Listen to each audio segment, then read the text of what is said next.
The tanker didn't fire a single shot, yet it triggered a global standoff. In the dead silence of open waters, under a sky heavy with storm clouds, U.S. forces boarded an oil tanker and took control, without warning, without permission, without apology. Hours later, Washington said it was enforcing sanctions. Moscow said something far more dangerous. They called it piracy. They called it an act of war. And then came the line that changed everything. 2 Russian citizens aboard the vessel have now been released by the United States.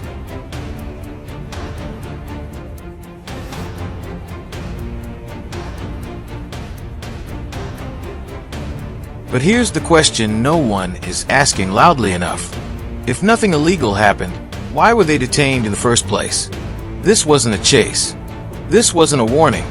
This was a calculated interception. U.S. officials say the tanker was carrying sanctioned oil.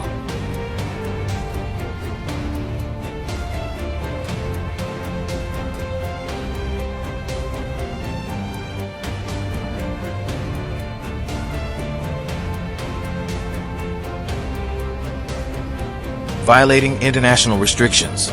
The operation was swift. Special forces rappelled from helicopters. Communication lines were cut.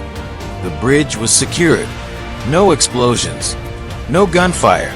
Just control.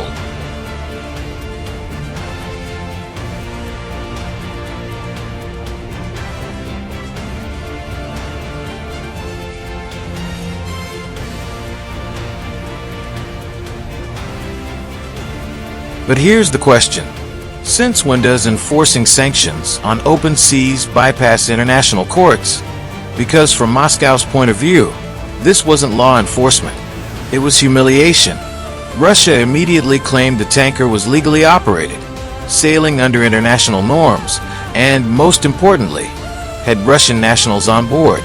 And when a nation's citizens are detained by another superpower, history tells us things escalate fast.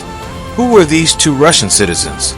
Not soldiers, not politicians, not spies, at least officially. They were crew members. Or were they?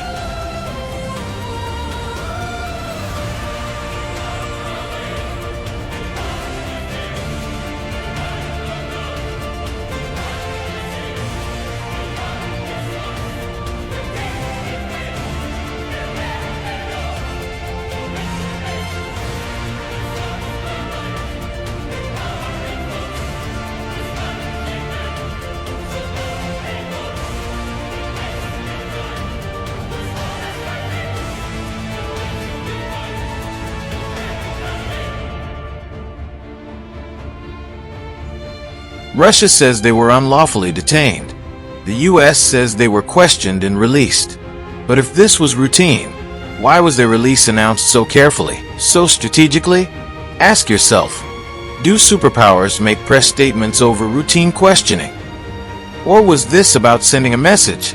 Because detaining foreign nationals aboard a seized vessel is not a minor detail, it's leverage. And leverage is never accidental. Moscow didn't shout. It warned. Russian officials accused the United States of violating international maritime law and hinted at reciprocal actions. That phrase, reciprocal actions, has a long and dangerous history. What does it mean?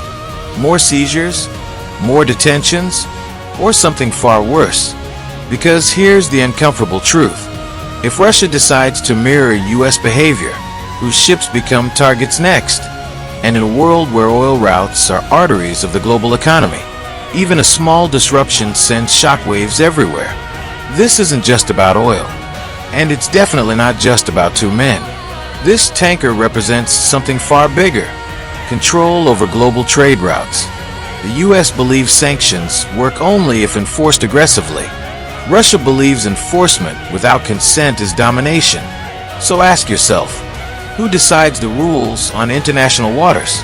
The country with the strongest navy, or the laws written on paper decades ago? Because if power defines legality, then we are no longer living in a rules-based order. We're living in a naval chessboard. And someone just tipped the table.